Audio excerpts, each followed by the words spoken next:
Всем привет! Вы на канале Рукавешка, канале про путешествия, историю и культуру. 100 лет назад в Белград приехали архитекторы-белоэмигранты, которые навсегда изменили облик сербской столицы. Вместе с историком Эльвирой Ибрагимовой мы отправляемся на большую прогулку по району Врачар, чтобы найти их следы. Вы увидите югославский драматический театр, который перестраивался несколько раз, и разберемся, почему сейчас он выглядит так необычно. Мы узнаем, почему первый супермаркет появился в Югославии раньше, чем в капиталистических странах, и почему так шокировал местных бабушек. Узнаем, для чего на перекрестках устанавливали вот такие блинкеры, как архитектурные детали выдают тайны судеб людей, потерявших родину, и почему многое из того, что пишут в интернете про белую эмиграцию, чистые выдумки. Это Белград, который вы еще не видели. Погнали! Тут совсем непонятно, сколько вообще зданий и что здесь происходит. Быть историком белградской архитектуры – это проклятие. 100 лет назад белые мигранты построили половину Белграда.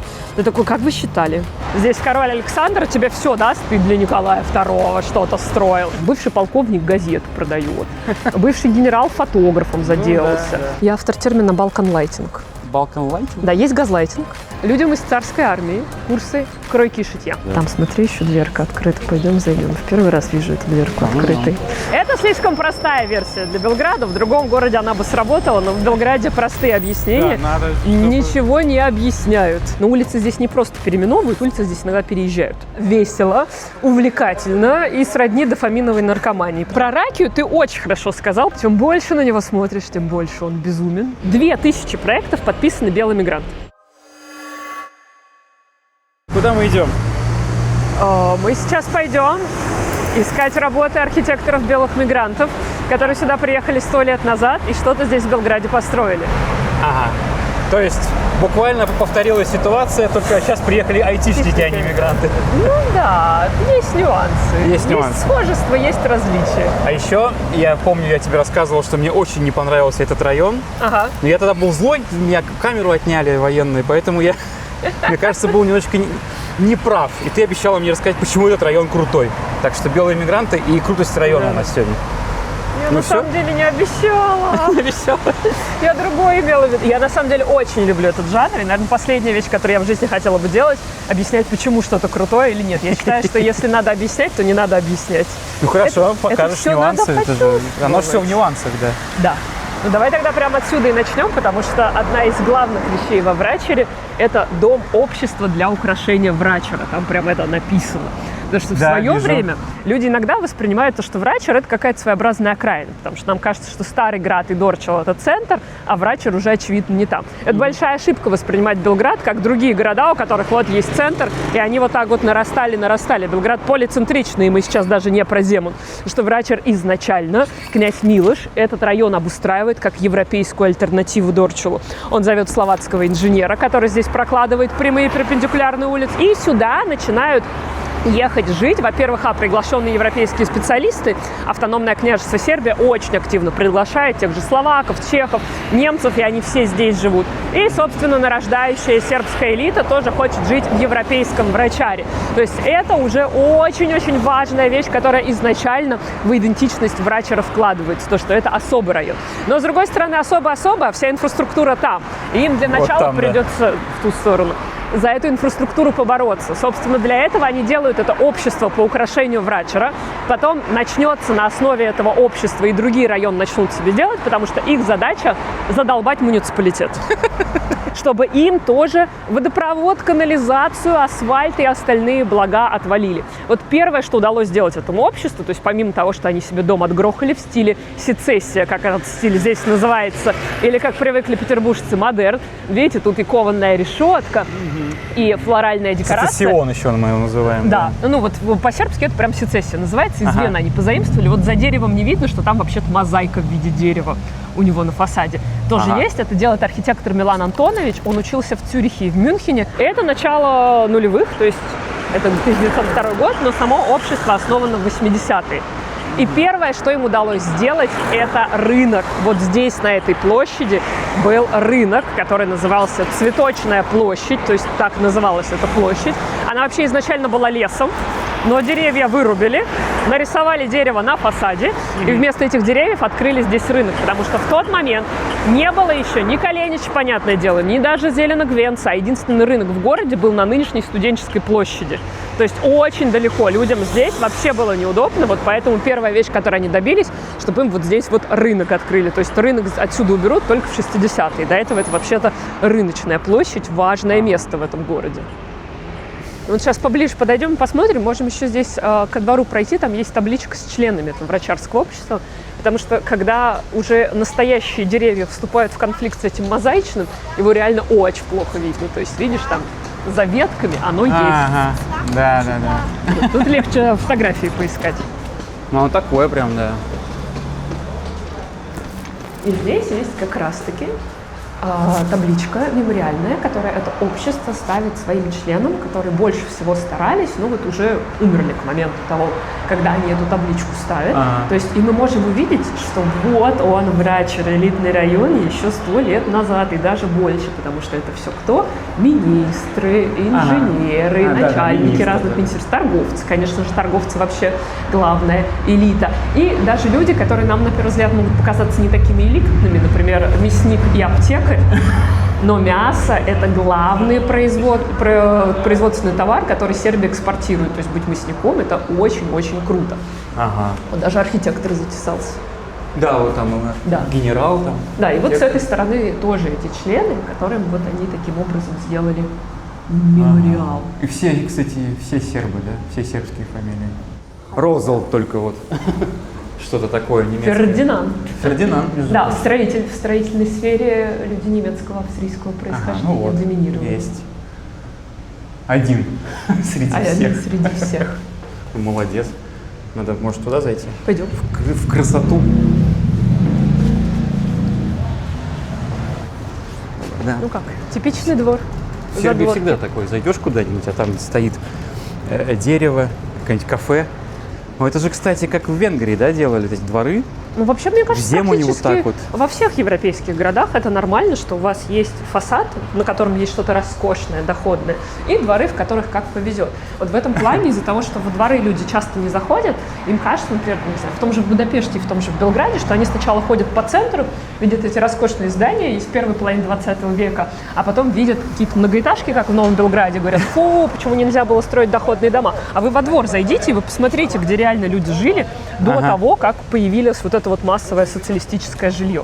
А сейчас покажу тебе мое любимейшее здание. Просто все... Это вот театр вот этот? Это театр, это здание Полимпсест. Тут совсем непонятно, сколько вообще зданий и что здесь происходит. Да, я так понимаю, его законсервировали, да? Нет. Нет? Ни за что не догадаешься, что здесь произошло, поэтому я даже... Засолка? Не знаю. О, кстати, вот это уже хорошая версия, ближе к реальности. Я тебе сейчас этот полимпсест хронологически разложу на составляющие. Что такое полимпсест? Можно полимпсест — это текст, исторический термин, когда писали тексты и не было еще современной бумаги, писали, например, на вот этих шкурах, могли стирать и писать заново. И оставались следы предыдущих текстов. То есть вот такие вот наслоения уровней называют полимпсестом. В данном случае это здание вот примерно такого же рода, что вообще изначально здесь в 60-е годы 19 века, давайте на это приостановимся, на этом месте построили манеж конногвардейский. И он работал в таком качестве, потому что здесь же вообще военная вот эта зона, где у тебя в прошлый раз камеру отобрали. Она вот тут недалеко. То есть, ну, здесь все эти здания были связаны с военными. То есть, вот, например, вот желтое здание на углу, это офицерский клуб. Ну, у меня не там отобрали, но не важно. Я понял, это все часть этого же комплекса. То есть, вот этого парка не было, тоже были здания для военных. Но после Первой мировой войны этот конногвардейский манеж отдали Национальному театру. Потому что само здание Национального театра в центре пострадало в Первой мировой. И уже когда то здание отреставрировали, театр здесь остался, потому что врачарцам захотелось свой театр. Они же не будут ходить на торг Республики туда. Им тоже хочется, чтобы у них где-то в районе был. И сначала был просто театр в этом манеже, но в 27 году он сгорел. И решили построить новый. И вот как раз-таки здесь наши две сегодняшние истории переплетаются, потому что новое здание театра делали по проекту Николая Краснова. То есть вот здесь как раз-таки вся эта классическая история со статуями, с масками – это плод творчества его трудов. Именно он получил это задание как архитектор Министерства строительства. Но театр он здесь... белый мигрант. Белый мигрант, Все, да. Он вообще изначально учился в Московском училище живописи, военного зодчества, был главным архитектором Ялты, строил Ливадийский дворец. Его, собственно, поэтому откопали на Мальте другие русские инженеры, которые приехали, и такие: приезжай сюда. Здесь король Александр тебе все даст, ты для Николая II что-то строил. И он приезжает. Он, в принципе, уже по возрасту, на пенсии ему было пора. Он с дочерьми мигрировал, с их мужьями, на Мальте себе спокойно сидел. Но вот тут его в Белград приглашают, он сильно приезжает, ему сразу дают должность Министерства строительства. Он там до своей смерти в 1939 году и доработает. И вот здание театра он делает, но это здание не смогло побыть театром какое-либо долгое время. Его отжал себе парламент. О, Господи. Парламент здесь с 1931 года заседал пару лет, потому что до этого не было 2 года парламента, была диктатура. Потом парламент вернули, но засунули в театр. Все над этим парламентом немножко подсмеялись, что вы какой-то не настоящий. Потом здание театру вернули, но после Второй мировой войны новые власти социалистические такие: буржуазненько, буржуазный театр, надо с этим что-то делать. И архитектор-модернист, который в 30-е годы много работал, получает задание сделать театр, как-то к новым временам. И вот он, вместо того, чтобы все снести, вот буквально засолил на будущее, он оставил старый фасад и перекрыл его бетонной стеной. То есть вот вместо такой стеклянной была бетонная стена. Такой на будущее. То есть он такого не говорил, но я как себе это представляю. Он такой: наши вкусы могут поменяться. Жалко же, конечно, человек работал. Понадобится. То есть он просто делает эту бетонную стену, делает вот этот атриум, вот нынешний атриум, он как раз-таки отсылка к тому социалистическому проекту. И здание в таком виде существует. Но в 80-е годы все понимают, что как-то скучно стало, и вспоминают, что у них там есть фасад на будущее. Они в свое время, вот дальний от нас угол, треугольник, отковыряли этого бетонного фасада, показали старый и сделали очень классную вещь. Они нарисовали на этом бетонном фасаде кулису. Казалось, что они вот так вот ее отодвигают, и из-за этого бетона виднеется старый фасад. Но это здание сгорело в 97-м году. Да ёшкин кот. И после того, как оно сгорело в 97-м году, был конкурс. И на конкурсе победил вот этот проект, который буквально дал отсылки всем. То есть он такой: мы восстанавливаем старый фасад, как у Краснова. Но мы делаем стену, которая его перекрывает, и атриум, как в проекте Момчила Белоборка. И общее ощущение у нас будет постмодернистское, как в проекте Бобича из 80-х. То есть здесь на самом деле это новое здание, но идея есть от всех 3 предыдущих. Вот догадался бы ты, что Нет, здесь произошло? вообще. Я думал, его типа реставрируют. Оно стеклом закрыто и идет реставрация. Хотя это уже старая такая штука, вот фундамент, прям видно. Да. Нифига себе. Это слишком простая версия для Белграда. В другом городе она бы сработала, но в Белграде простые объяснения Да, надо, чтобы... ничего не объясняют.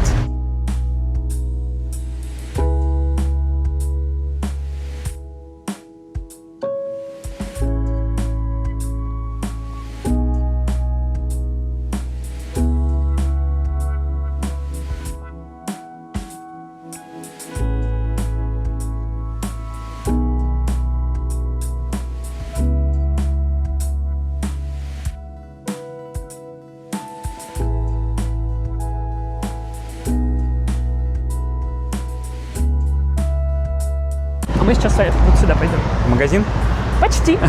А вот у нас магазин, да. Просто всем кажется, ты иронизируешь, а зря, потому что всем кажется, что обычно супермаркет, что мы супермаркет. Я там даже покупал что-то, я помню. Супермаркета Макси не видели, это историческое место.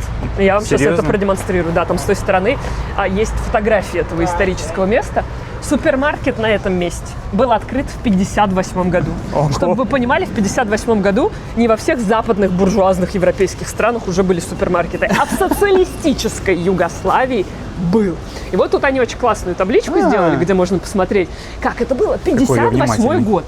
Так. То есть в свое время американцы в 1957 году на выставку международную в Загребе привезли машины для супермаркета. Потому что нам сейчас кажется, что супермаркет – это такая простая, очевидная вещь. То есть в 1958 году это совершенно непростая вещь. То есть там нужны специальные автоматы для того, чтобы резать, запаковывать, потому что это все-таки абсолютно иной уровень торговли, чем, собственно, люди привыкли в маленьких лавочках. Ну, да. И вот предприятие, которое, кстати, называется Врачер, из Врачера, они покупают всю вот эту выставочную технологию. То есть они приехали в Загреб, посмотрели такие: это нам во Врачере надо. И, собственно, привезли сюда, открыли этот первый супермаркет. В новостях шок, в новостях вообще сюрприз из разряда ничего себе. Люди в шоке. Они не представляют, что с этим делать. Им не нравится, что им корзинки на входе дают. Они такие, за это придется платить. Потому что у меня есть своя корзинка.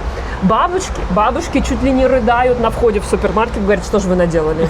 Мне не с кем пообщаться. Они же до этого ходили вот отдельно к мяснику, отдельно за овощами, отдельно сюда. И вот Врачер, хорошее предприятие, они своим сотрудникам сказали, что с бабушками нужно под ручку ходить и объяснять им все, чтобы они все-таки свою дозу общения получали. Слушай, ну сейчас же на рынках тоже все общаются. Все общаются, да. Я хожу там к определенному мяснику, то же самое.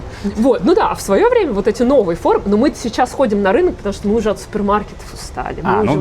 Мы уже нас наоборот повело. А в свое время люди пошли в супермаркет, и у них был шок, вот эта новая форма торговли. И в последующем, то есть все несколько первых супермаркетов, которые потом в других районах открывались, их открывала именно фирма Врачер.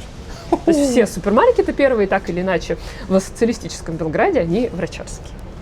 Класс. Так что историческое место, непростой супермаркет, как может показаться. И вот здорово, что здесь Макси постарался и сделал эту панель. Да, сам себя прорекламировал заодно. Молодцы. Здесь, помимо супермаркета, который историческое место, есть дерево-памятник. Я не шучу, говоря, что оно памятник, у него защитный статус. Ага. Оно под государственной защитой. Потому что это единственное дерево из того леса, который здесь был до рынка, которое уцелело. То есть ему 200 с лишним лет. И вот тут есть, можно присмотреться, там есть специальные натяжные тросы, которые держат его ветки, потому что ему самому уже немножко тяжеловато. Вот здесь с этой стороны ничего себе. видно.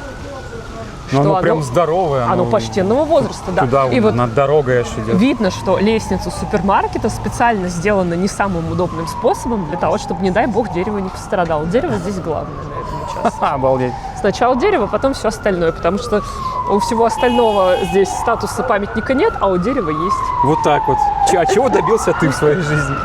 Дерево стало памятником. Но оно, кстати, не единственное памятник дерева в Белграде и в Зему. Есть еще самый большой платан, да? Вот да, где Топчедер. есть Гинга Бильбоа в Пионерском парке, и есть виноградная лоза очень старая. А здесь хочу вот этот фасад показать. Конечно, в очередной раз у нас проблема, то, что здесь деревья загораживают роскошные здания. Ну, это прям, да. Это слушай. очень классный пример довоенной архитектуры, то есть еще до Первой мировой войны. То есть вообще в Белграде не так много зданий этого периода осталось. Белград практически весь застроен в межвоенный период.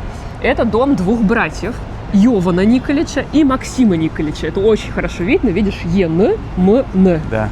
Они подписались. Тут вот. И архитектор, который это делал, очень необычный архитектор, Бранко Таназевич. Таназевич свою версию стиля модерн, то есть сецессии, продвигал с национальными мотивами. То есть можно посмотреть, что здесь женская маска, она такая вполне типичная для сецессии, для модерна. Женщина красивая, с завитками на волосах, но у нее маниста, буквально традиционное украшение. То есть Таназевич пользовался разными сборниками национальных узоров, национального народного искусства, то есть включая украшений, для того, чтобы разбавлять эту свою сецессию европейскую. То есть вот на остальных девушках это тоже видно. И вообще здесь очень хорошо видно, что основной упор в узорах, вот в сочетании белого-красного, то есть сочетание белого-красного, оно очень типично для монастырей сербских средневековых. И вот здесь он пытается создать национальный стиль, который бы одновременно и отсылал к чему-то, во-первых, народному, во-вторых, сербско-византийскому, но и при этом не выглядел так, как будто вы что-то средневековое делать пытаетесь, чтобы он выглядел современно. То есть этот дом строится в 11-12, это как раз по стандартам того времени. Это очень-очень все передовое. Слушай, прям напоминает Петроградку в то же время застраивали в Питере, и тоже вот они с модерном прям игрались. С модерном, да, и чтобы он был немножко национальный, то, что мы теперь называем северный модерн, Я а изначально Петроградку, вообще называется национал-романтизм. А-а. Да, считается, что северный модерн потом придумали как термин. То есть люди, которые проектируют... Там 20-е, да, там 30-е, Да, то есть это советские искусствоведы уже поразвлекались. То есть вообще это считается национал-романтизмом, и это как раз-таки есть у тех же венгров и у тех же сербов, и вообще много у кого.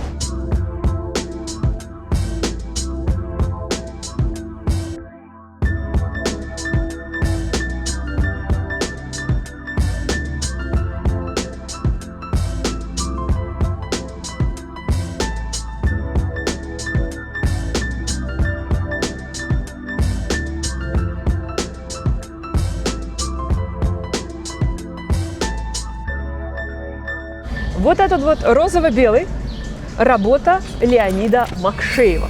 Просто в этом плане, что меня всегда очень интригует, Но он такой простенький. он модернистский, все как полагается в 30-е. Он очень модный по тому времени. Просто мы обычно говорим про архитекторов белых мигрантов. Ну, все представляют что-то вот в духе того, что Краснов делал. Там колонны, скульптуры. Но белые мигранты белым мигрантам рость. Во-первых, мы можем их по поколениям разделить на самых старших, на средненьких и на самых молодых. Вот самые молодые – это те, кто уже здесь учился. И что интересно, Макшеев, то есть он успел в России отучиться один курс в Институте гражданских инженеров. Это предтеча нынешнего СПб ГАСУ. И Макшеев, когда сюда приезжает, то есть куча других белых мигрантов примерно его возраста идет учиться в Белградский университет. Макшеев был тем, кому Белградский университет не подходил. Там программа архитектурной подготовки, по его мнению, была немножко устаревшей. Там изучали сербско-византийскую архитектуру, там были предметы в духе орнаментиков всех стилей. А Макшеев, он такой явно очень модернистски ориентированный. Он за Баухаус, да? Да, вот ему же чего-то такого хочется, и он едет в Загреб и учится там.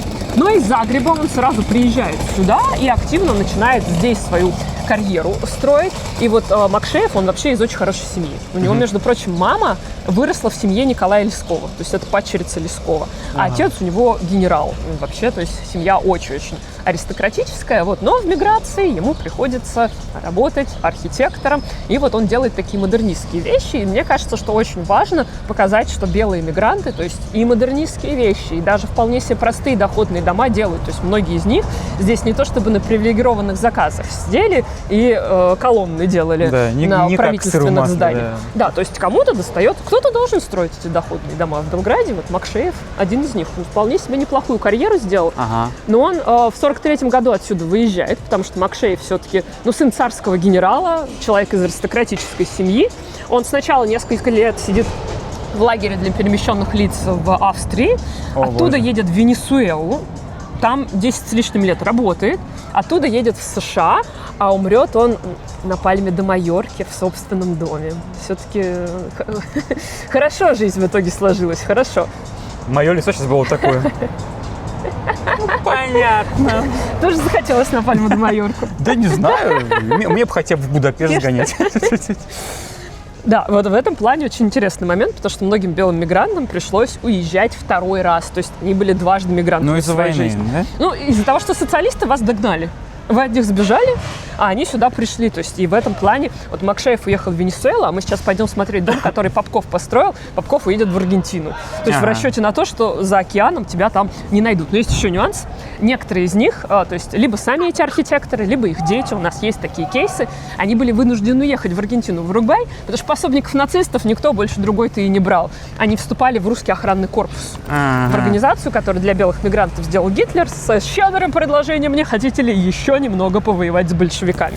Понятное очень дело, щедрое предложение, да. Да, с далеко идущими последствиями. Кто ж тогда догадывался? Перейдем здесь. В общем-то, да. Да, кто же тогда догадывался, к чему это приведет? Многие-то и поддерживали фашизм совершенно на белом глазу, да. Многие из них были непримиримы и все что угодно, кроме большевиков. Но были, например, вот молодые белые мигранты, которые в итоге очень резко покраснели и, наоборот, вошли в союз советских патриотов в оккупированном Белграде. Этим тоже пришлось мигрировать, потому что со Сталином поссориться. Вот здесь мы сейчас обсудим как раз-таки такой кейс на примере Попкова, потому что Попков-то отсюда уехал в начале 50-х, то есть, а не в 40-е.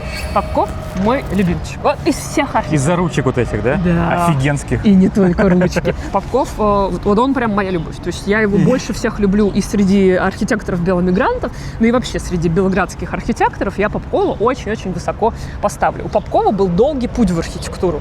Чтобы вы понимали, он архитектурный факультет здесь, в Белграде, закончил в 35 лет. Это, мягко говоря, поздновато. А у него просто типичная судьба человека из Российской империи. Он начал учиться в Академии художеств. Потом Первая мировая. Пока ты там в Первой мировой войне воевал, там уже, знаете, не для карьеры. И он доучивается уже здесь. То есть в 35 лет он выпускник. Он в 35 лет идет ассистентом, то есть в бюро архитекторов, которым там по 27. И он у них, подай, принеси, начерти, как полагается ассистенту, он свое бюро открывает, ему 42 года.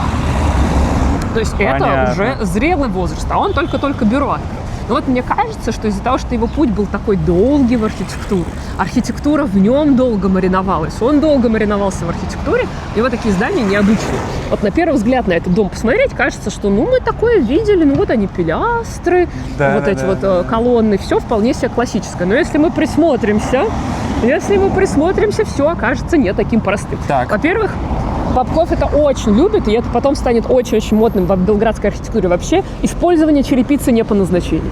Вот эти кусочки, да? Вот эти вот кусочки черепицы, которые наклеены как декорации, то есть и это такие капители, но капители сделаны из карнизов. То есть вот у этих пилястров по центру фасада капители не одних, капитель сильно уже, чем само основание пилястры. Ты такой, ну это не пилястра. Он ее сделал, то есть она не плоская, наклеенная, то есть он собрал ее из этих частей, то есть у него очень много таких маленьких иллюзионистских эффектов. Вот есть, они ползут, да? Ты смотришь, тебе кажется, что ты все понимаешь, но чем дольше ты смотришь, тем более странно оно выглядит. И вот сейчас начнем рассматривать входную группу, потому что вот в входной группе есть разрыв над этой дверью, есть это полукруглое окно, то есть такое барочное, да. Но было бы нормально, если бы окно было ровно посередине этого разрыва. Посмотрите, оно у него стекло чуть вниз. В плане того, что сверху стекло. Нарушено, да, то есть есть какой-то маленький разрыв нашего ожидания, оно было бы нормально там посередине, но оно здесь.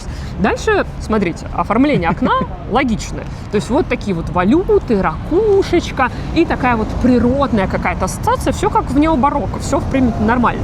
Но рядом свисают у нас вот эти вот такие растительные элементы, но приглядитесь, на них ромбики геометрические. То есть оно логику немножко нарушает. То есть с одной стороны у него такие изогнутые формы, а с другой стороны вот это вот режет ее. То есть вот из таких вещей состоит архитектура Попкова. Первый взгляд смотришь, такой, нормально, это мы уже видели. Потом приглядываешься, ты такой, простите, что вы здесь сделали? Ну и дверная ручка. Главное, пойдем дверную ручку. Да, дверная ручка, конечно. Пентакль, группа «Пикник», вот у них значок Я такой. людей вижу. Ну, это и есть, да, пентакль, это человечек. Да, ручки, ножки. И мое самое любимое, это вот эта часть дверной ручки, то есть у тебя запланирован архитектурный опыт, ты когда ее в руку берешь, она у тебя вот в руке. То есть ты даже, твои какие-то тактильные ощущения, так же, как визуальные. Ты на первый взгляд смотришь, такой ручка и ручка, а ты ее в руку берешь и такой, необычненько. Да я и с первого взгляда вообще офигел с этой ручки. Вот это дверь. Двери, это круто.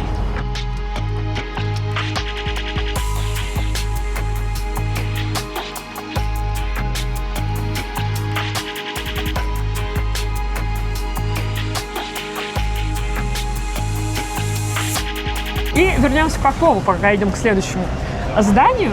Изначально Попков один из тех, кто здесь остается после прихода социалистов к власти, потому что у Попкова изначально, ну не то чтобы прям такое роскошное аристократическое происхождение, как у Макшеева. То есть у него, например, в семье только ему родители позволили получить высшее образование. То есть, напоминаем, человеку 35 лет, младшие братья пошли, ну что-то вроде колледжа ПТУ, то есть один из них стал строителем, они потом в тандеме работали. Но его семья, то есть вот и брат его, и он уезжают в 50-е, потому что даже если вы остались, и вы такие, ладно, когда-то мы, может быть, были против социализма, но эти времена прошли, ваш социализм нам даже нравится, мы передумали. Но в 1948 году Тит и Сталин ссорятся, и белых мигрантов начинаются новые проблемы. Потому что Тит начинает их подозревать не только в том, что они против социализма, а то, что они еще за Сталина. Одновременно. Ох уж мне эти политики, блин. Ссорьтесь там между собой, пожалуйста. И, собственно, многих из них, они снова становятся под прицел служб государственной безопасности, к ним очень сомнительные отношения. То есть и есть те, кто уехал уже в 50-е после этого конфликта. Вот как раз-таки Попковы, это один из таких кейсов, и они уехали в Аргентину. Но Попков, он все с ним нормально, он не был там за фашистов и прочее, да? Ну, то есть, да, ни в чем таком не был замечен. В отличие. И все равно не повезло. Все равно не повезло. Но не повезло позднее, чем всем остальным. Мы сейчас вышли за пределы Белграда. Неожиданно для себя. Чего? Мы перешли улицу Белградскую. Если кто-нибудь когда-нибудь задумался, зачем Белграду улица, которая называется в честь себя же, вообще-то не самая вообще не самая стандартная практика вообще-то в наименовании улиц в городах. То есть я мало знаю примеров, чтобы в городе была улица, названная в честь этого города. У Белграда такая улица есть, потому что в свое время это была граница. Вот здесь он заканчивался, на этой улице. Мы сейчас за эту границу вышли и вошли в царство частных девелоперов. Многие... Вот там, если что, сейчас, извини, пожалуйста, вот там, если что, я снимал, Славия находится, можете посмотреть. И, в общем-то, и вот там дофига всего находится. Всякие музеи Теслы и прочее. Да, Там... мы до музея Теслы сегодня дойдем.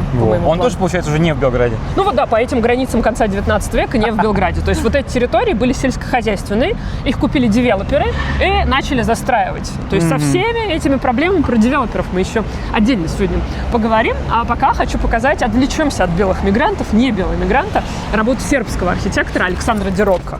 Дерок в свое время был абсолютно легендарный. Он один из тех архитекторов, кто начал очень много внимания уделять не просто изучению сербско-византийского стиля, а народной архитектуры. Он потом при социализме в университете будет преподавать, то есть целый предмет народная архитектура. И этот дом он делает для полковника. Я думаю, это даже немножко видно. Дом такой суровый, и львиная маска суровая. И вот здесь полковник делает этот дом для того, чтобы, во-первых, там самому жить и сдавать в аренду. Здесь очень хорошо видно, где он сам живет. У кого лоджия, тот и владелец дома. То есть какой-то по центру, да? Вот весь этот этаж. Ага. Все остальное сдается. Ну вот лоджия только у него. И рельеф на этой лоджии очень интересный. Там кентавр с охотничьим рогом. Там кентавр со стрелами. Там олень. Один целый и один во рту у какого-то хищника. То есть там вот прям кто-то жрет соседнего оленя. Очень-очень кровожадно. Считают, что этот полковник еще и охоту любил, поэтому заказал такой рельеф. Так что да, фасадная скульптура с нами разговаривает, пытается нам что-то сказать. А красно-белый дом, который, казалось бы, ну вот оно, что мы говорили, отсылка к сербско-византийской архитектуре. Вот оно красно-белое, как монастыри. Вот они национальные узоры, которые тоже срисованы явно в каких-то этнографических сборников. А делал это белый эмигрант Валерий Сташевский. Сташевский вообще здесь отдельная звезда. Я считаю, что Сташевский главный петербургский, ну, кстати, он петербургский, главный петербургский архитектор Белграда. Если мы сегодня с вами в такую погоду собрались поговорить про Белград и петербургские реминисценции, Сташевский – это тот, кто нам нужен. Сташевский родился в Петербурге, учился в Петербурге, он выпускник Института гражданских инженеров, но в Белграде это фундаментальнейшая фигура. Чтобы вы понимали, у меня есть коллеги, историки архитектуры, в том числе и местные сербские, и вот они что рассказывают. Ты когда с друзьями гуляешь, просто гуляешь, хочешь пойти кофе попить, они в тебя время от времени тыкают, ты же историк архитектуры, скажи, кто построил это, кто построил это. Вот среди моих друзей есть шутка, что если не знаешь, кто построил, а здание явно межвоенное, говори Сташевский. Вероятность попасть в Сташевского статистически сильно выше, чем попасть в любого другого архитектора. Ага, то есть он прям много. Да? Сташевский брался за все заказы. Сташевский ничем не брезговал. У него, конечно, список работ выглядит как, ну, то есть он доходные дома делал, вот такие вполне себе. Но Сташевский такой: вам витринку переделать? Это я. Надстроить, подстроить дворовые здания, дворовые туалеты. Извиняюсь, Сташевский тоже делал. На них нужно было отдельное соглашение получать с муниципалитетом. Это все-таки не самая гигиеническая вещь. Он делал вообще все. Не было такого задания, чтобы Сташевский сказал: нет, я архитектор, я такого не делаю. Сташевский делал все, у него бюро. Интересно, чем это обусловлено? Денег не хочется, хватало? жить хочется. Жить захочешь, не так завертишься. То есть он, как и многие другие белые мигранты, начинал свою карьеру здесь в Министерстве строительства. Министерство строительства многих взяло, но по контракту. То есть нельзя было людей, которые не являются гражданами Югославии, взять работать в Министерстве строительства. Это все-таки министерство. Вообще иностранцев туда не брали. Но был сделан какой финт такой: а это не иностранцы, это люди без гражданства. Гражданства нет. Какая Российская империя? Не видим никакой Российской империи на карте. Без гражданства. Возьмем. Но по контракту. Ну, то есть что-то вроде договоров ГПХ. То есть тот же Краснов также работал. Понятное дело, что некоторые брали югославское гражданство, то есть специально для белых мигрантов славянского происхождения. Там была такая приписка, только для белых мигрантов славян. Калмыкам этим была не досталось. Славянам, да? Ну да, буквально гражданство только славян. Были сделаны послабления, то есть можно было получить югославское гражданство быстрее, не отказываясь от гражданства Российской империи. Очень-очень всем какие-то жирные намеки виднеются. Для белых мигрантов 100 лет назад это было сделано. Но абсолютное большинство белых мигрантов это гражданство не взяло. Почему? Потому что другие белые мигранты тебя в беломигрантских газетах смешали бы Потому что ты предатель. Российская империя существует, пока у вас есть ее паспорта, и вы верите сами в их ценность. Это вот как сейчас есть единичные люди в России, которые живут в Советском Союзе до сих пор. Да и здесь, кстати, в Югославии была новость, ты читал? Да, есть такое. Чувак пытался переплыть в Хорватию на лодке с этим паспортом Югославии. Такой паспорт у меня есть. Да, они оставались с этим паспортом, то есть это не очень хорошо было для обычной жизни, то есть все равно были какие-то ограничения, если ты не гражданин. Больницы всякие, то есть кто-то брал югославское гражданство, ну, кто-то, собственно, отказывался, потому что это мое самое любимое. Белые мигранты 100 лет назад, многие из них сидели на чемоданах и были уверены, что уже весной они поедут в прекрасную Россию будущего, потому что еще одну зиму большевики не переживут. Кто-то верил в это 5 лет, кто-то 10, кто-то 20. Такие люди тоже есть. Ну и вот, собственно, но вернемся к договорам ГПХ. Сташевский тоже изначально работает в Министерстве строительства, но он быстро понимает, что денег там не заработать. То есть зарплата, конечно, капает, но скучновато. И Сташевский открывает свое бюро и начинает просто строить. Чтобы вы понимали порядок цифр. Вот во всем Белграде, в его межвоенных границах, было построено 20 тысяч объектов. 20 тысяч – это все единицы, это не обязательно отдельные доходные дома, это все работы, согласования на которых получены в муниципалитете. 20 тысяч. Из них 2000 проектов подписаны белые мигранты.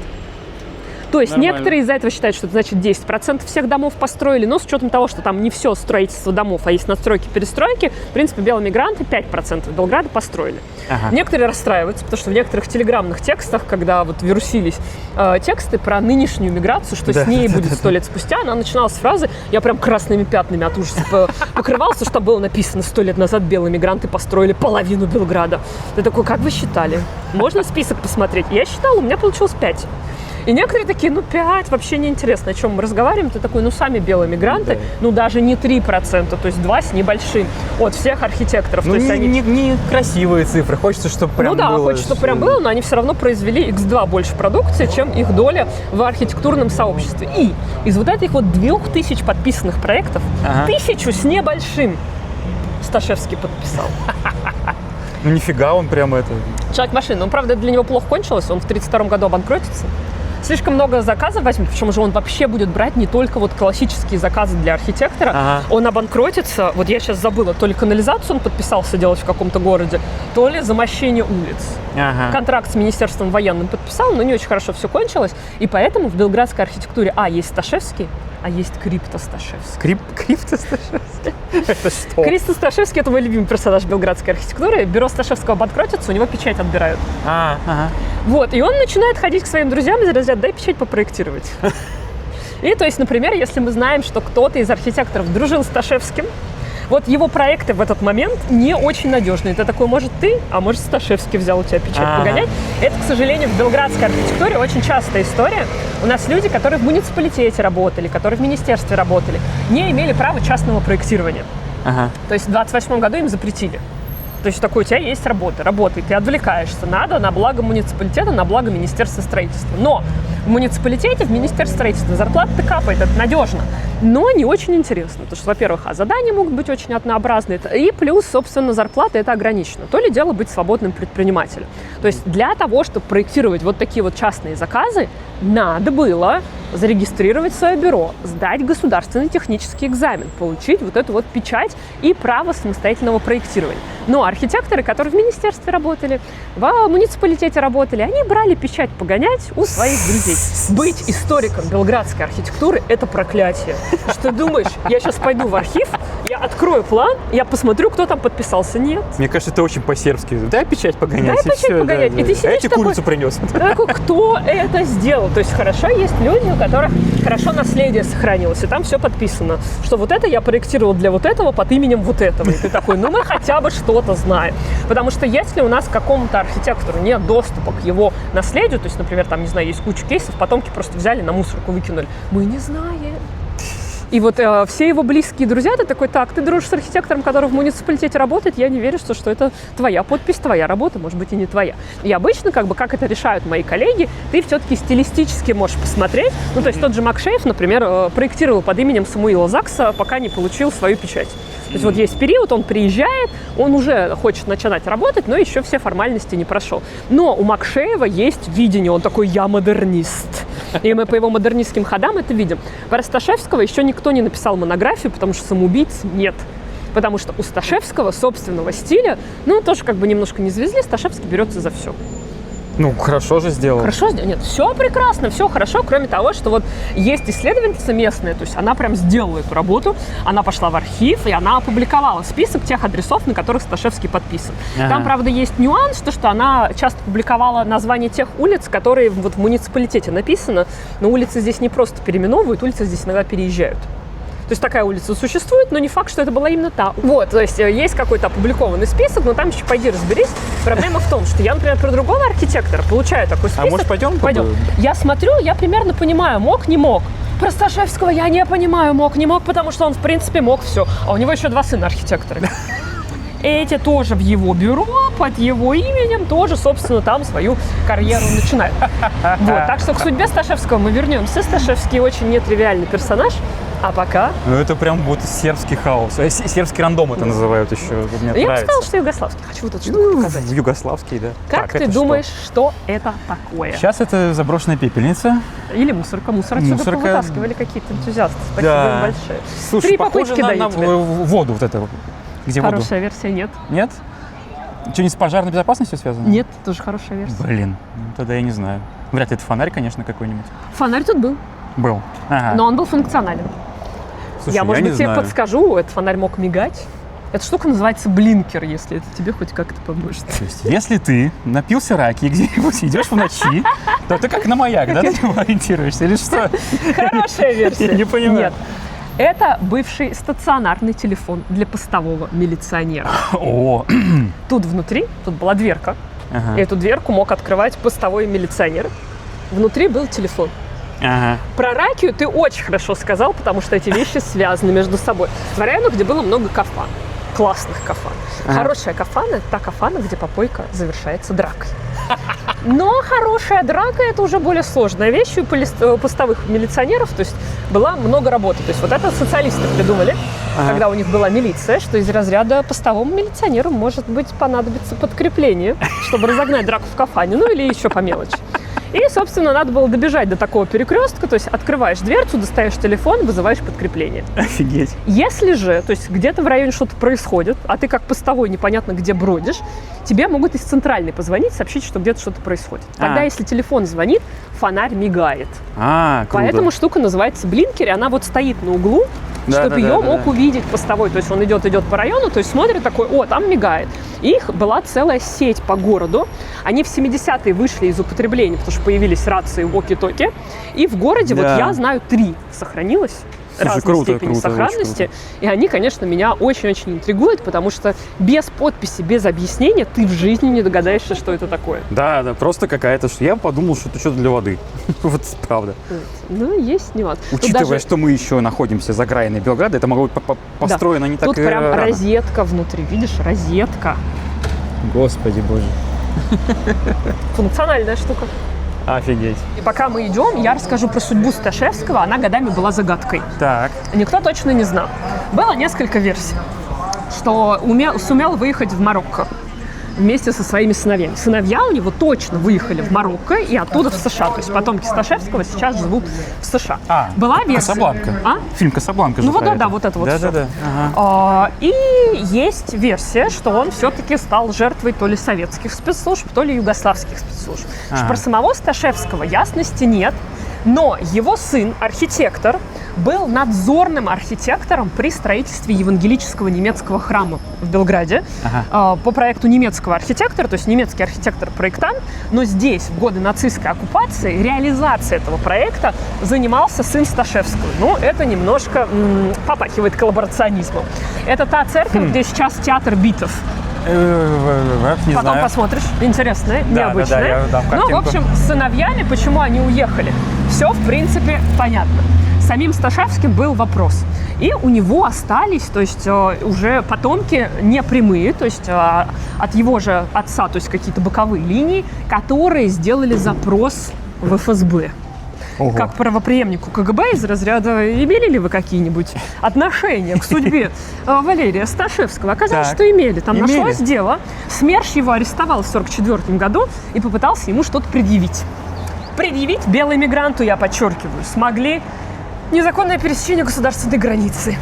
Такой границей чего? Человек на эвакуационном пароходе с юга России после разгрома Белой армии выехал. Границы какого государства? Ну, слушай, натянем сову на глобус, если надо. Не натянули, не получилось. Не смогли? Ну, то есть СМЕРШ его отпускает. Мы сейчас на эту улицу пойдем. СМЕРШ его отпускает и передает его Югославской службе госбезопасности ОЗНА. Вот ОЗНА его нашла за что расстрелять, но мы не знаем за что. За что-то. То есть его расстреляли 12 февраля 1945 года в Белграде. Непонятно почему. К судьбам белых мигрантов мы еще вернемся, а пока хочу показать Грантовац. Грантовац. Район, в котором мы сейчас оказались, называется Грантовац. Потому что девелопером, который купил здесь вот этот вот загородный участок, бывший сельский, разделил его на участки и продавал под застройку. Причем Грант предлагал и типовые проекты. Вот тут у нас сейчас два дома будут одинаковые.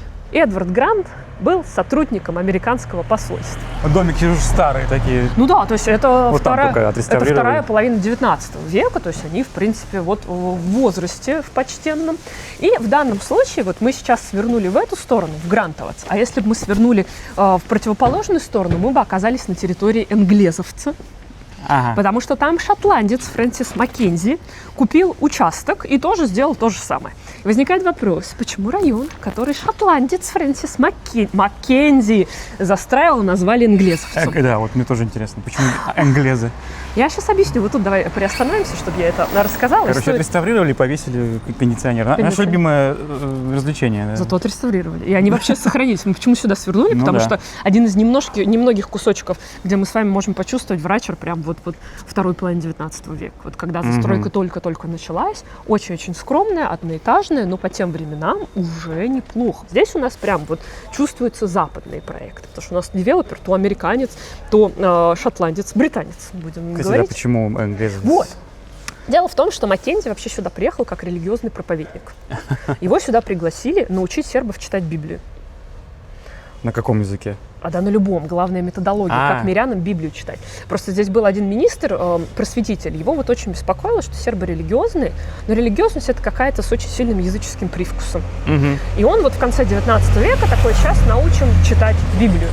И приезжает Фрэнсис Маккензи с этой задачей, 3 года этим занимается, а потом бац, покупает прям вот участок, вот, то есть дома современные, которые там виднеются, многоэтажные. Это вот, они вот там, вот, где да, начиная от зеленой мансарды, то есть и туда дальше, наш взгляд сейчас упирается в улицу Маккензиеву, названную в его честь, то есть это все был его участок. И начинает там строить район, но район очень особый. В этом районе, внимание, в конце 19 века было запрещено курить в общественных местах. Поддерживаю.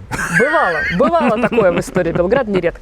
Но было еще одно прегрешение у Маккензи с точки зрения сербов. В том районе запрещено было кафаны открывать. Ну вот это уже как-то не по-христиански. Уже не по себе. Потому что Маккензи, он же прям религиозный проповедник. Он такой: вам не нужно в кафаны, вам не нужно курить, вам не нужно пить алкоголь. Я вам построю общественное здание, его потом называли «Зал мира», где вы сможете время проводить в лекциях, в беседах, в душеспасительных и дальше по списку. А как к этому сербы относились? Теперь ты понимаешь, почему район Энглезовац в честь шотландца? Не очень. Они нашли, как ему отомстить. Он уехал, они такие: Энглезовац. Ну, это моя версия, то есть нет каких-то подтверждений. Я такая: явно обиженный серб. Сербия без кафана, вообще Балканы, я не представляю. А вот Эдвард Грант покупает соседний район. У него нет какого-то видения, как сербов перевоспитали, он просто тупо хочет денег заработать. И здесь кафаны открывались, и в том числе сербы нашли, как сделать Гранту приятнее. Здесь была кафана, которая называлась Грантовац, как и весь район. Обратите внимание, здесь по фамилии прям запомнили, район, да. А там Энглезовец, хотя он Фрэнсис Маккензи, никакой не Энглез. Потому что нефиг. Но вот хоть улица Маккензиева снова Маккензиева, то есть вообще она называлась Маккензиевой, а потом ее в 30-м году переименовали в честь царя Николая II. Потом, после Второй мировой войны, в честь маршала Толбухина. Потом Тита и Сталин поссорились, и ее назвали безумным образом. Самое безумное название улицы, мне кажется, в истории всего Белграда. Эта улица называлась «Боевых военных инвалидов». Господи. То есть, представьте, людям вот это в адресе надо писать. Да. Потом, в 1964 году, на горе Авла, к сожалению, разбился самолет со советскими генералами и маршалами, которые ехали на 20-летнюю годовщину освобождения Белграда, и Толбухину улицу вернули. То есть она снова стала маршала Толбухина, но в 1997 году к власти приходят в город не социалисты, а демократическая оппозиция, они начинают переименовывать, и за улицу прям битва возникает. Кто? Маккензи царь Николай II, маршал Толбухин, боевые военные инвалиды, к этому моменту выбыли из гонки, и выиграл Маккензи, потому что в 97 году была установка, кто улицу строил, тот ее и называет. Ну, в общем-то, да. Что логично, это прям, ну, если уж это чья-то улица, это улица Маккензи, это реально его улица, она по его участку проходит. Да, а царь Николай II переехал в конец улицы Маккензи, то есть сейчас же есть улица царя Николая II, она так была названа, то есть только уже в конце 90-х, то есть она изначально так не называлась. Вопрос о том, что название есть все еще в городе, но куда-то переехало. Ну, есть Нормальная и хорошо, ситуация, и памятник есть, и мы сейчас есть. пойдем на улицу, которую чаще всего переименовывали в истории этого города. Она была московская когда-то. И пролетарских бригад. А сейчас она коронная, то есть крунская. Вот мы сейчас идем к той самой мякотке. Почему Врачер так ценится? Потому что в свое время улица, которая начиналась от Королевского двора и называлась Коронной, одно из ее, кстати, альтернативных названий, когда ее переименовывали, улица Посольская, помним, Европейский район, то есть посольства здесь формировались, европейцы здесь селились, это улица Крунская. И вот жить на Крунской, это прям элитно. Это прям хорошо. Это где сейчас консулаты стоят, да? Вот испанское консульство как раз. Испанское, венгерское. Вот, к сожалению, не все особняки дожили до наших дней. Вот тут руина стояла очень красивая, но, к сожалению, уже не стоит. Уже не парковка. То, не то, что кто-то собирается застраивать этот участок, но нет. И вот здесь, то есть у нас, конечно, есть то тут, то там следы социализма, но вообще изначально это район вилл, особняков, вот, собственно, настоящий. Ну вот он мне больше всего понравился, когда я приехал сюда первый раз.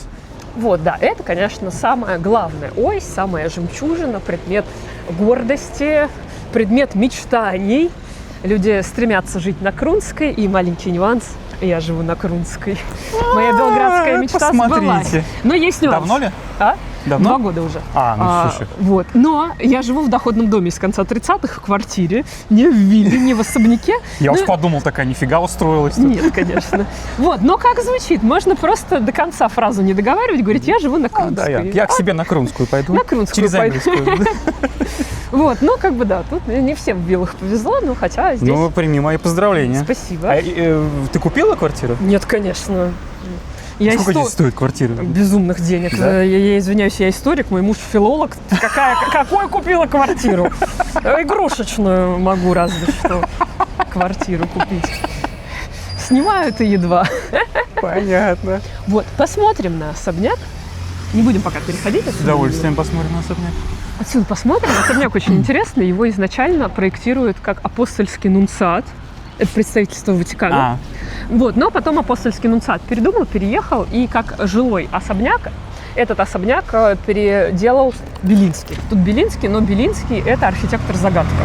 То есть мы знаем, что он из Российской империи и что он Владимир Иванович. На этом, в принципе, все. Да, то есть до конца непонятно, где он учился. Я подозреваю, что в Киевском политехническом. Что он, когда сюда приехал, первое бюро, которое он открыл вместе с Георгием Павловичем Ковалевским, который будет потом в муниципалитете здесь генеральный план разрабатывать для Белграда 23 года, скорее всего. То есть мы знаем, что Ковалевский выпускник Киевского политехнического, про Белинского я тоже подозреваю, что он откуда-то оттуда.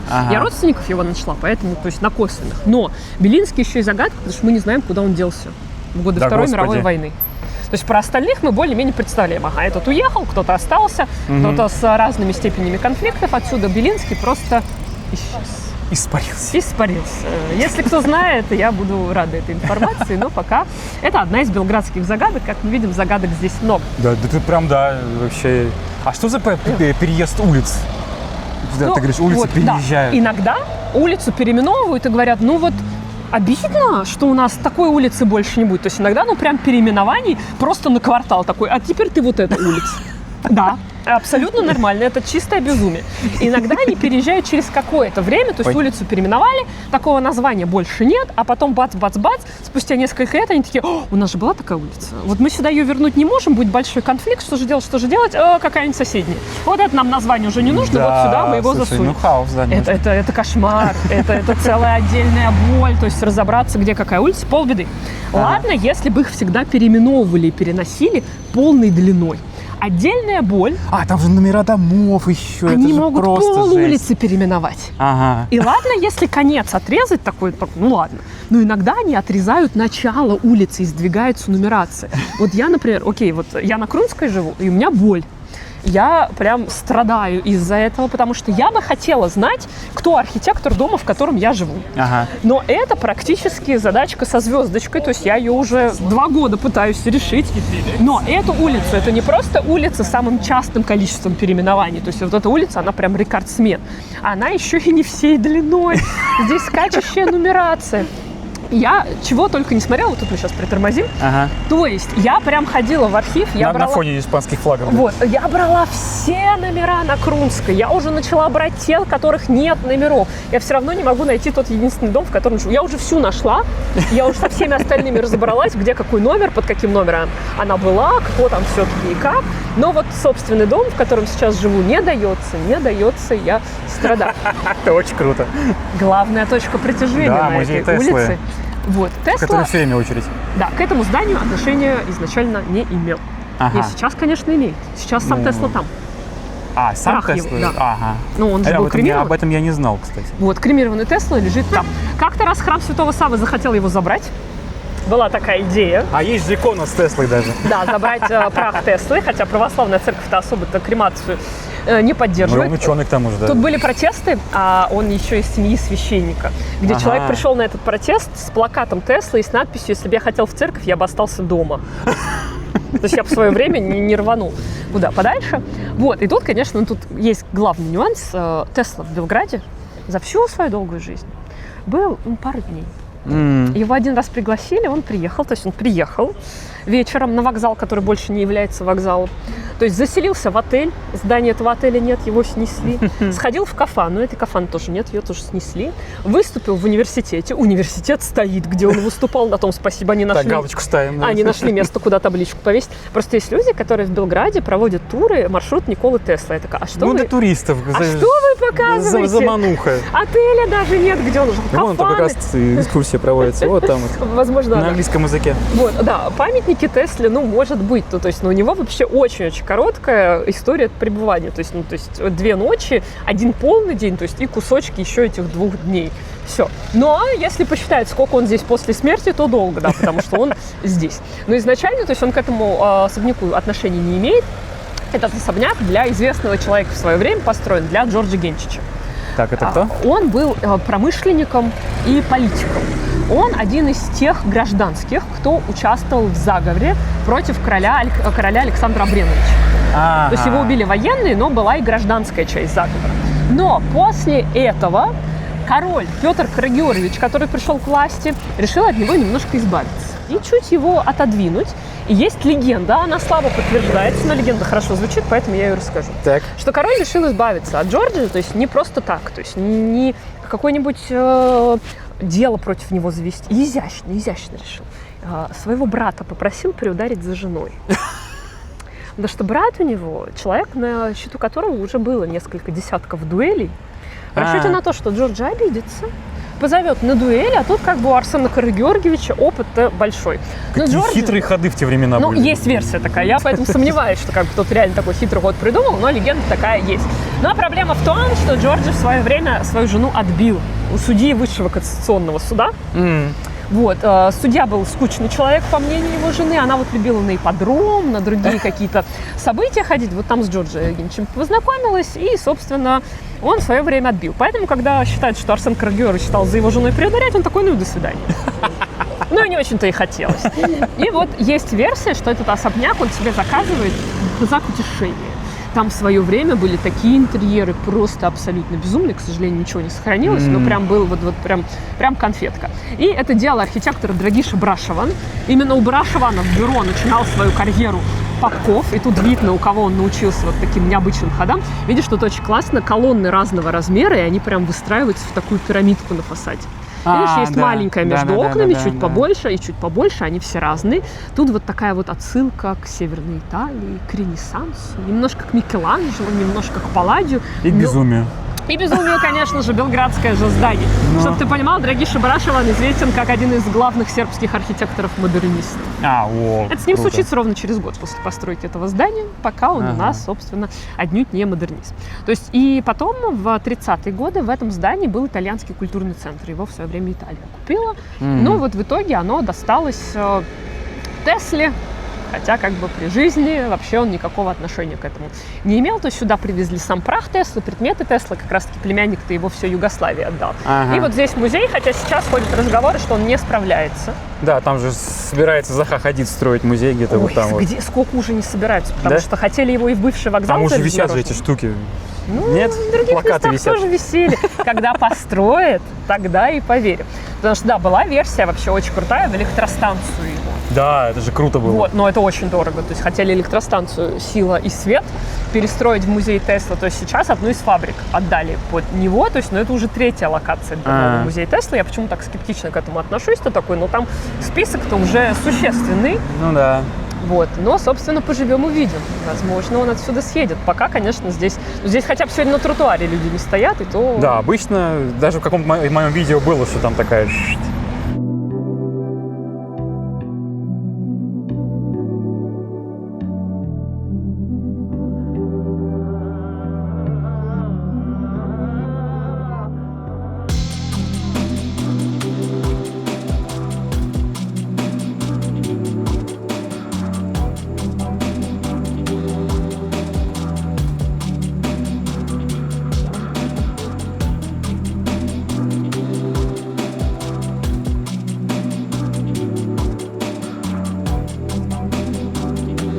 Так, подождите, мы сейчас просто я снимал перебивки, потом мы заговорились, и я камеру не включил. У тебя есть маршрут «Хтонический Белград». Это Да. что? Это про всякие зловещие страшные места, мистику, мифологию, вампиров, места убийств, места страданий, кладбища и дальше по списку. И вот когда я его прохожу, мы разговариваем в том числе про всякую нечисть. Я вот всех этих демонов называю, что вот это вампиры, вот это, собственно, караконзлы. Кстати, кто не знает, вампиры — это сербские товарищи. Да. Они появились в Сербии первый Да, раз. и вампир слово сербское. Да, то есть таласоны и вот это все, но эти вещи, их нельзя произносить вслух. То есть по-хорошему нельзя говорить.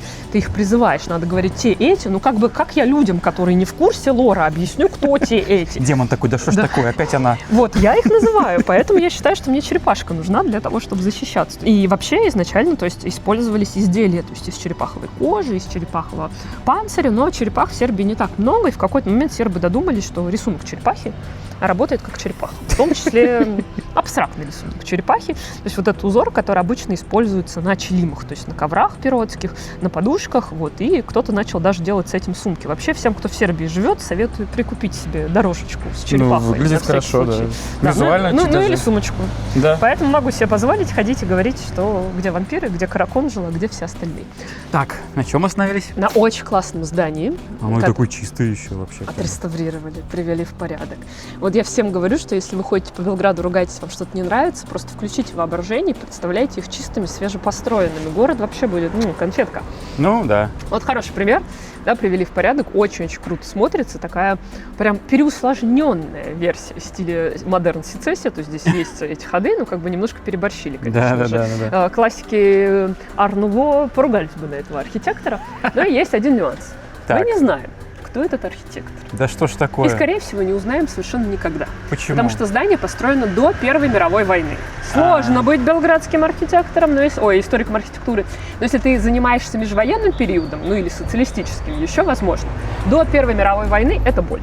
Потому что здания, если они были частными, то есть их планы заверял муниципалитет. И вот для межвоенного периода, то есть ты едешь в исторический архив и пытаешься понять, тот архитектор подписал, который реально строил, или нет. Но это отдельная проблема. Ну, ты хотя бы можешь поехать что-то посмотреть. Там планы есть, там инвестор написан, все написано. Так. Но архив муниципалитета до Первой мировой войны, который был, сгорел в Первой мировой. Он стал жертвой артиллерийского обстрела австро-венгерского, и все. У нас поэтому частные здания, нет. Но казалось бы, вот это явно не частное здание. Это не да, частное. мне кажется, что это... Это здание для Министерства торговли и индустрии Королевской Сербии, то есть еще сербское, то есть до Первой мировой войны. Слушай, у меня в голове что-то не построен. укладывается. Такое здание огромное, в Питере бы каждый человек знал бы, кто его построил. Здесь попробуй узнать. Я не знаю, как они какие. забыли просто? Что Нет, был вот человек, смотри, я нету? тебе объясняю. Если здание частное, то нет, проблема в том, что оно сгорело в артиллерийском обстреле. Если Ладно. не частное, этим занималось Министерство строительства. То есть вот это, скорее всего, проектировал кто-то из Министерства строительства. Но есть нюанс. В здании Министерства строительства при оккупации Белграда, то есть в 2014 году, Австро-Венгрия разместила тюрьму. И весь архив исчез. Да господи. Он растворился. Мы не знаем. Да как это вообще? То есть мы от зданий, построенных до Первой мировой войны, в основном знаем архитекторов, только если архитектор ходил и хвастался. Смотрите, что я построил. Ну, то есть я имею в виду, что он, как обычный хороший архитектор, на выставках участвовал и публиковал свои проекты. Портфолио, с подписью. конечно, Да. конечно. Или, например, некоторые планы зданий, то есть попали в сербский технический лист, такая газета, то есть там есть какие-то кейсы, когда они описаны. Но, правда, иногда бывает так, что это все равно ошибка, что, например, туда попало здание, и человек хотел заказать у этого архитектора, а он на самом деле передумал и заказал у другого. То есть были такие случаи, когда люди десятилетиями думали, что вот этот архитектор это сделал, потому что у нас же в техническом листе просто будет список. Но потом оказывалось, что откуда-то, где-то всплывали проекты, то есть всегда есть надежда на чьи-то частные собрания, что, может быть, всплывет. Но, собственно, таких кейсов не так много. Вот здесь у меня есть коллеги, которые уверены, что они знают, кто это и что это, Так. но они приписывают его в 20-е годы и говорят, мы нашли и владельца, и архитектора. Я против, потому что я считаю, что они ошиблись в нумерации. Они вот то, о чем смотрят ты на говорила, да? 52-й, да. А в тот момент, когда они утверждают, здание было построено, надо смотреть на 62-й. А у них как раз-таки то, что они нашли, идеально соответствует номеру 42, то есть там даже инициалы, которые они указывают, то есть написано на доме под номером 42, то есть на 10 надо нумерацию убирать. Он 62-й был. А который 62-й, непонятно кто, да, его построил? Ну да, то есть, который в тот момент 62-й, там просто написано, то есть он, скорее всего, раньше-то был построен. Или все-таки Министерство сельского хозяйства, я сейчас задумалась. Нет, торговля и индустрии. Министерство сельского хозяйства другое здание, все нормально. Меня на секундочку Ну, схватило. найдутся комментаторы, которые точно будут знать, что это. Ты же сербский хорошо знаешь, да? Да. Здесь написано, чтобы песики не писали Да, в парадной. мы вас просим, препятствуйте тому, чтобы ваши собаки... Вот ведь на- какие тут люди-то живут, а? Вы Два чё? раза. Ну-ка давайте это, прекращайте. Не надо писать, пожалуйста, здесь. Русский Главное- блогер вас просит. Главное, какая надежда у людей, которые здесь живут, что это все-таки собаки делают, а не люди. О, Господи, вот ты прям совсем в тонь устроила. Нет, все-таки надеюсь, что собаки. Кафан вроде нету. Я человек пессимистичный, Ну, сразу видно, что из России. из Петербурга. Ну, тем более. Пойдем, покажу тебе работу моего любимого архитектора. У меня Пойдем. есть большой список моих любовей. И Так. один из них – это Александр Джокич. Это архитектор-постмодернист из бюро «Романтическая архитектура». Этот человек это такой тоже был. Такой тоже был. В 80-е он начал делать свои безумные вещи, в 90-е его было не остановить. И ты сейчас поймешь, к чему я клоню, потому что это оно. Это один дом. Вот мы сейчас вдоль него пройдем. Чем больше на него смотришь, тем больше он безумен. В этом Слушай, суть да. архитекторы Александра Это вот Джокича. он Это начинается. Он же? Да. И он вот сюда Это идет. вот- а вот это красное. Вот этот красный, я думала все время. То есть я была прям абсолютно уверена, что это тоже Джокич. Но нет, Ага, это оригинальный пристроено. проект пристроен, но я подозреваю, что это сделал сын Александра Джокича, Бобан Джокич, потому что он продолжил работу бюро «Романтическая архитектура» после смерти отца. Джокич погиб в 2002. Ага. И есть версия, что он совершил самоубийство и прыгнул со стакады.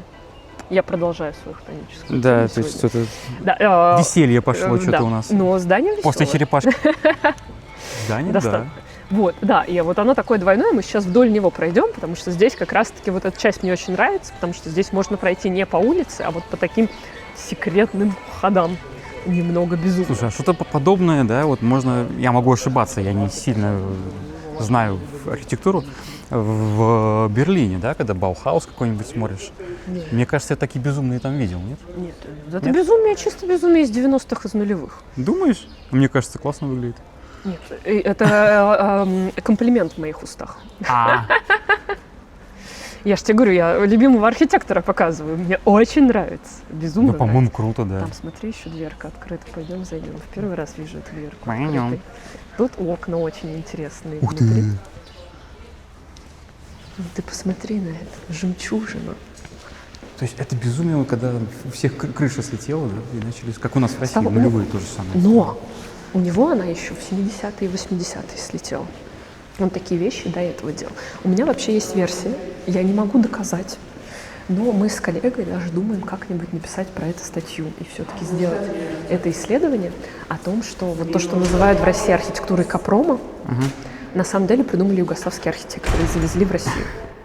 Потому что следы Капрома в югославской архитектуре есть еще во времена социализма. То есть есть проекты из 70-х. Ты смотришь такой «Здравствуйте, Капром». И 80-х. То есть в этот период очень многие архитекторы югославские работали в Советском Союзе. И они потом продолжили там работать. То есть я выйдем, нет?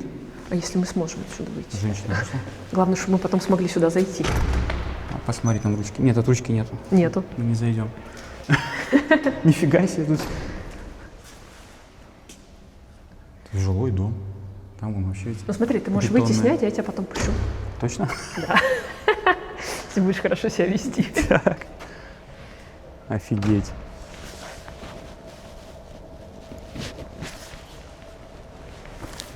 И какой-то вон я вижу что-то, какая-то клумба, но я думал, что это фонтан, честно говоря. А это клумба. Класс. Пустите. Я тебе потом пришлю изображения других проектов Джокича, вмонтируй их, пожалуйста, в это видео. У него такая фамилия еще Джокич, как будто Джокер. Нет, ну Джокич безумно крутой, и я его просто обожаю, он безумные вещи делал. Мы сейчас сядем кофе пить, я тебе даже некоторые покажу. Я просто, я возглавляю секту свидетелей величия Александра Джокича. Не, серьезно, это лучший архитектор, это просто пиковая точка. А он начинал свою карьеру с того, что он очень много на конкурсах участвовал, и он уже взорвал в свое время конкурсы, потому что он начал посылать не просто проекты на бумаге, он стал присылать гипсовые модели своих работ. И ты на некоторые из этих гипсовых моделей смотришь, ты такой, это точно здание, а не скульптура? Ты такой, ты что отправил? Как ты вообще себе представляешь, что это будет работать как здание? А вот так он себе это представляет. И вот здесь прям разрыв сетки улиц, то есть оно вот на 2 улицы вот так вот стоит. Так это все мы идем, да, вот идем. Это все он. Я поэтому-то и думала, что сосед тоже он, ну то есть дом такой бесконечный. Вот самое забавное, что название этого комплекса кариатида. Представляешь, как кариатиды выглядят? Ну да, в Питере же там эти кариатиды. Вот. У Джокича кариатиды это вот эти вот вставки на входах. Он такой. Вот это вот. Будет считаться, что это оно. Господи, ну да, это круто. И там еще балкон выпирающий прям. Да, он выходит на 2 улицы. На улицу Брачин-Недич и на улицу Проти-Матеju, которые являются участниками сербских восстаний начала 19 века. И вот есть свидетельство, что Джокич считал, что вот эти его кариатиды — это посвящение этим самым братьям Недичам и Проти-Матеju. То есть вот одна из этих кариатид братья Недич, а вторая, видимо, Проти-Матеju. Ну, в нулевые годы воображение у людей работало. Ты такой, это еще и персонификация. Мы вышли к работе «Белый эмигрант» Самойлова. Пойдем посмотрим. Нет. Да что очень я хотела про Самойлова тоже рассказать.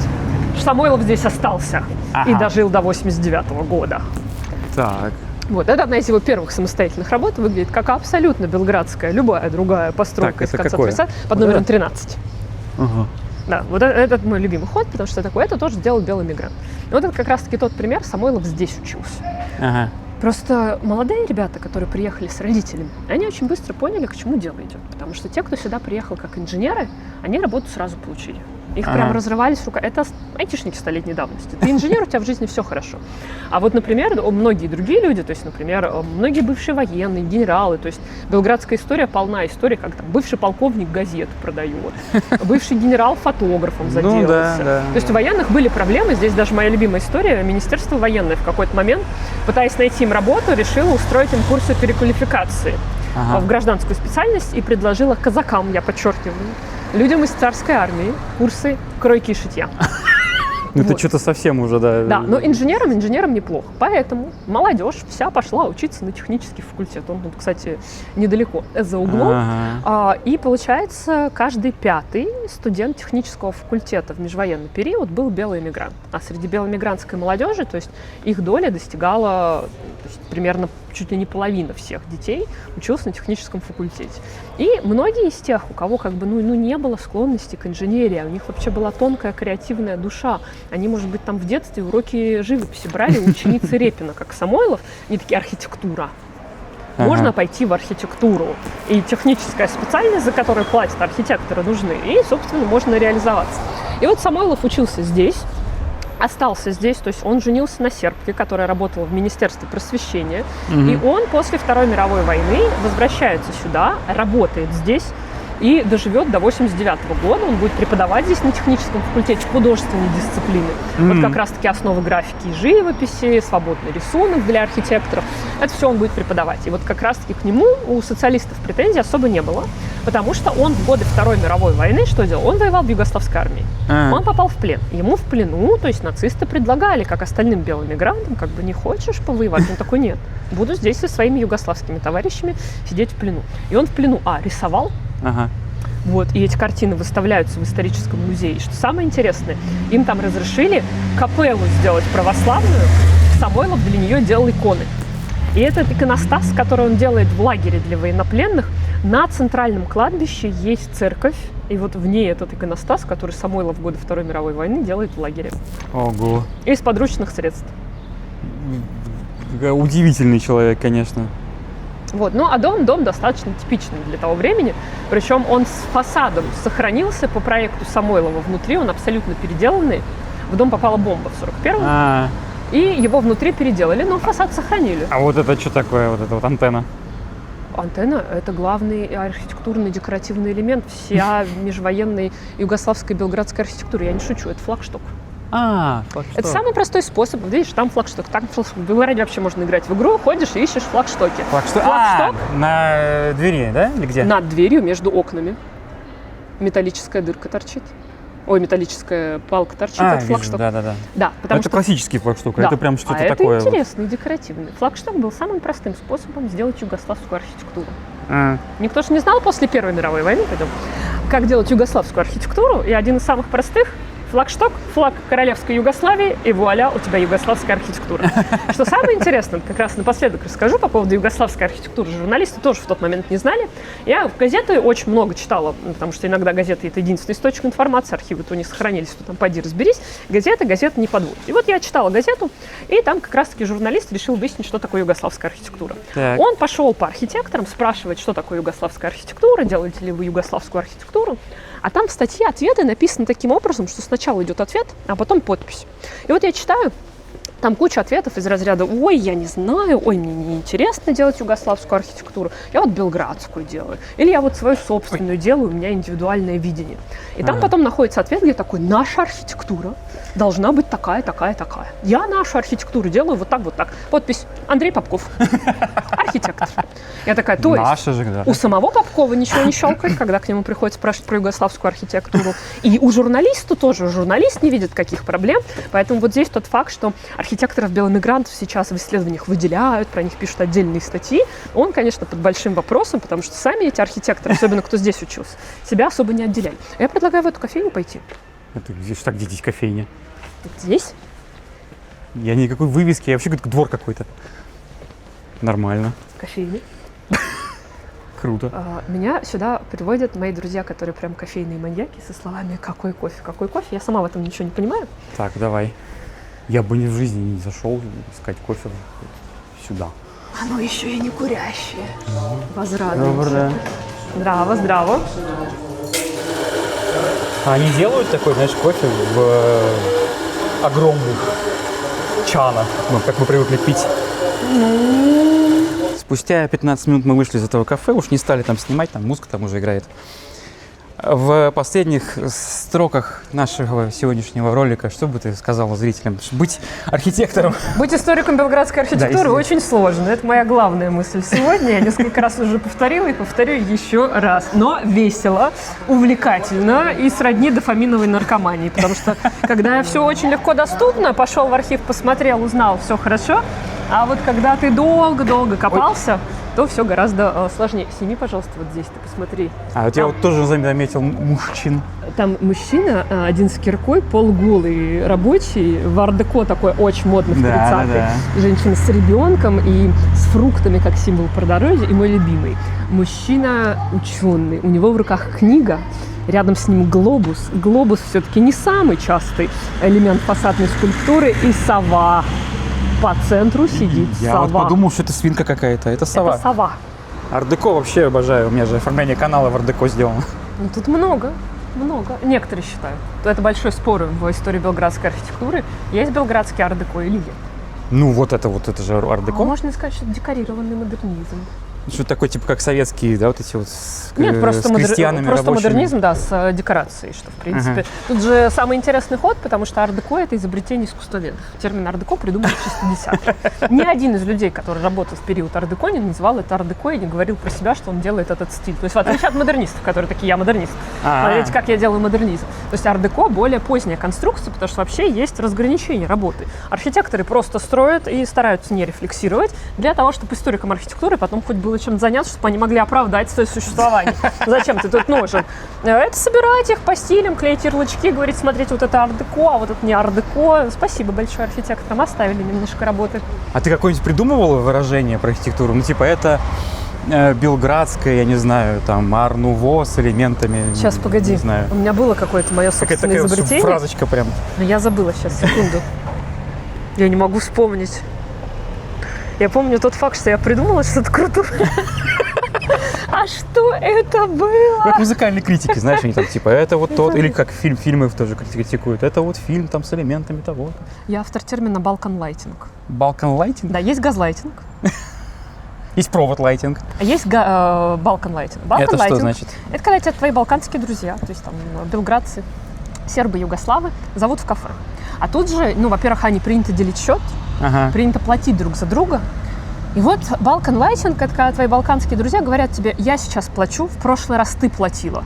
А ты знаешь, что за все 10 лет вашего общения ты не платила примерно никогда.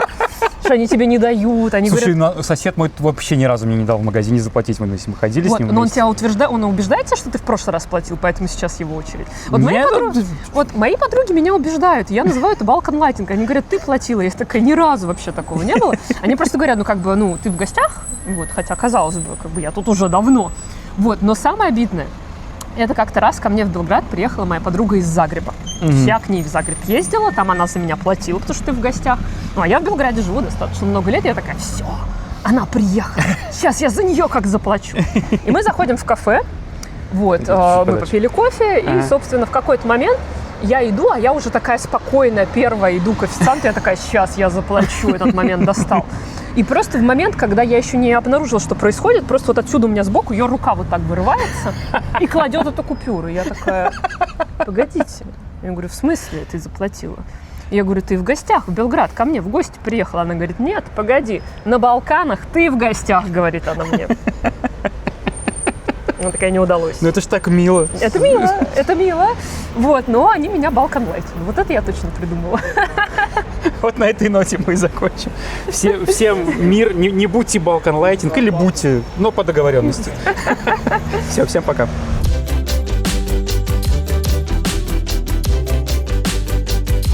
Наша большая прогулка подошла к концу. Надеюсь, вам было так же интересно открывать неочевидные секреты этого города, как и нам. Если вам понравился этот выпуск, обязательно ставьте лайк и подписывайтесь на канал. Это лучшая поддержка и мотивация делать новые большие видео. Поддержите нас на Бусти и спонсорстве YouTube, тогда видео смогут выходить чаще. Напишите в комментариях, какая история из сегодняшней прогулки, про дверные ручки Попкова, хитрости девелоперов или милицейский блинкер удивила вас больше всего. Спасибо, что досмотрели до самого конца. До встречи в следующих выпусках. Пока!